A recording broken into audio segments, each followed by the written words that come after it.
Programang ito ay rated SPG. Striktong patnubay at gabay ng magulang ang kailangan. Maaaring may masiselang tema, lengguwahe, karahasan, sexual, horror o droga na hindi angkop sa mga bata.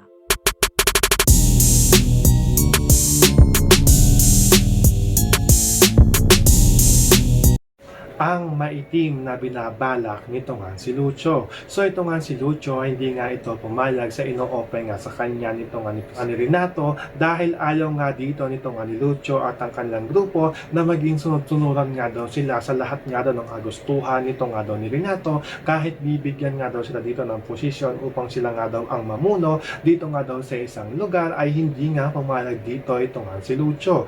Dahil ito nga si Lucio ay meron nga itong naiisip na maitim na balak upang gamitin nga daw na dito ito nga daw si Renato, dahil hindi pa rin dito nakakalimutan nito nga ni Lucio ang kanilang alitan noon, ay hindi nga mapapatawad dito nito nga ni Lucio ang ginawa nga nito nga daw ni Renato dito nga daw sa kanya. Kaya gaganti nga dito ito nga si Lucio dito nga daw kay Renato, at si Renato nga daw dito ang magiging sunod-sunuran dito nga daw sa kanila. Kaya nga itong kasamahan ito nga ni Lucio ay tuwan-tuwa at nga ito at galak na galak, dahil sa wakas nga daw ay kikita na nga daw sila ulit ng malaking pera, at tiyak nga daw dito pag nagtagumpay nga daw ito nga daw kanilang plano ay magkakaroon na nga daw sila ng sarili nilang bansa na sila nga daw dito ang susundin ng mga tao, dahil magkakaroon nga daw sila ng sarili nilang batas. So pakakaabangan natin dito ang maitim na binabalak nito nga ni Lucio upang gamitin nga na dito ito nga si Renato. Yan ang ating mga pakakatutukan at pakakaabangan dito nga lang sa FPJ San Provinciano.